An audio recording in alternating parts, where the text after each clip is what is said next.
কিভাবে আমাদের সংসার চলবে, ছেলে নিয়ে কি করবো? মাথায় আর কোনো কাজ করে না ওনার। চিতলমারীতে দোকানের সিন্দুক কেটে চুরিকৃত প্রায় 40 ভরি স্বর্ণ 3 দিনেও উদ্ধার না হওয়ায় মালিক তাপস ও তার পরিবার কাঁদতে কাঁদতে অসুস্থ।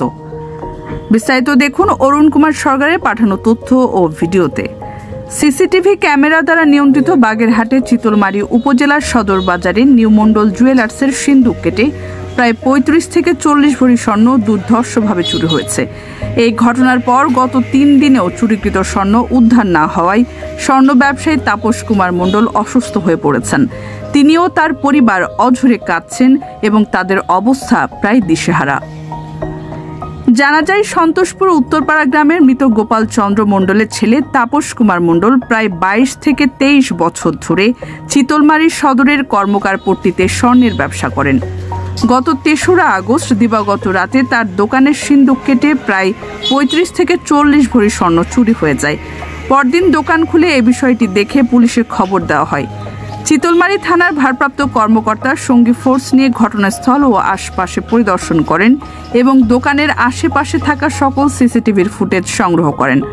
ক্ষতিগ্রস্ত তাপস মণ্ডল এই বিষয়ে থানায় লিখিত অভিযোগ করেন, কিন্তু ঘটনার পর গত 3 দিনেও স্বর্ণ উদ্ধার কিংবা কেউ গ্রেপ্তার না হওয়ায় নানা দুশ্চিন্তায় তিনি অসুস্থ হয়ে পড়েছেন। কিভাবে তিনি 2 সন্তানের লেখাপড়ার খরচ জোগাড় করবেন, কিভাবে সংসার চালাবেন এবং কিভাবে পাওনাদারের দেনা মেটাবেন তা ভেবে দিশেহারা অবস্থা। তার স্ত্রী দীপিকা মণ্ডল কাঁদতে কাঁদতে মূর্ছা যাচ্ছেন। মারাত্মকভাবে ক্ষতিগ্রস্ত তাপসের ছেলে একাদশ শ্রেণীতে এবং মেয়ে 5ম শ্রেণীতে লেখাপড়া করে। একেবারে সর্বশান্ত হয়ে গেছি। আমি আজকে চিতলমারী বাজারে 20-22 বছর 25 বছর হয়েছে সম্ভবত দোকান দিছি। আমার দোকানের নাম নিউ মন্ডল জুয়েলার্স। আমার নাম তাপস কুমার মণ্ডল, আমার বাড়ি সন্তোষপুর। আমি দীর্ঘদিন চিতলমারী বাজারে ব্যবসা করি। আমি 25 বছর বসে যে সঞ্চয় করেছি, আমার সঞ্চয়কৃত সম্পদ আমি আমার সিন্দুকের ভিতর দেখে বাড়ি আসি। 3 তারিখ রাত্রে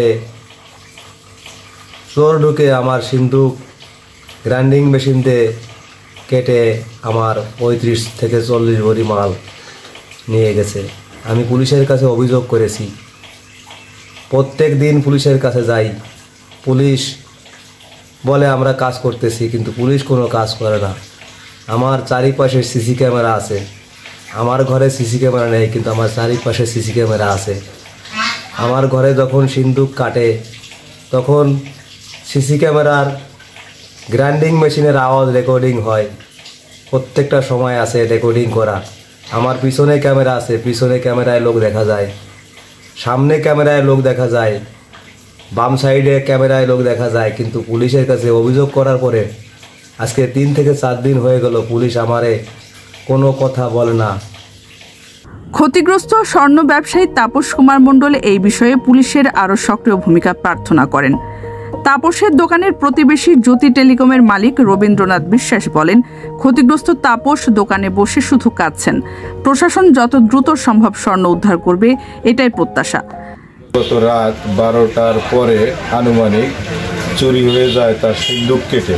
তো এই চুরি হয়ে যাওয়ায় আমরা অনেক মর্মাহত এবং আমাদের পাশের দোকানদার সে এখনও কান্নাকাটি করতেছে। এটা দেখে আমরা অত্যন্ত ব্যথিত। আমি জানি না প্রশাসনের কতদূর অগ্রগতি হয়েছে। শুনেছি সে একটা অভিযোগ দিয়েছে থানায়। এখন এর একটা সুষ্ঠু তদন্ত হোক এবং আমরা আশা করি প্রতিবেশী হিসাবে যে সে তার সোনা পুনরায় ফেরত পাক বা উদ্ধার হোক।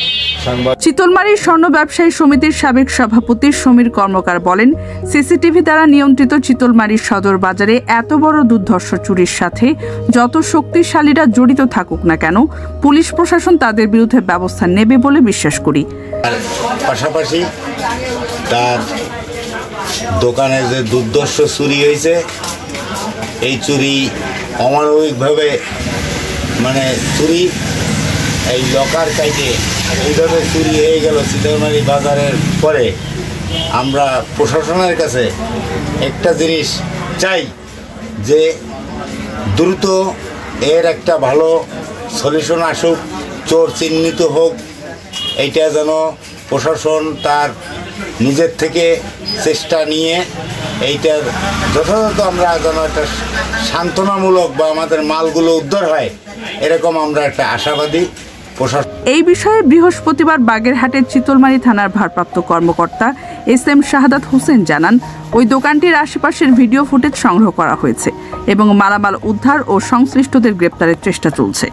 না, ওরা কোনো মামলা করেনি। ওরা বলছে যে আমরা কিছু লোকের সন্দেহ হচ্ছে, ওগুলো খোঁজখবর নিয়ে পরবর্তীতে মামলা করবো।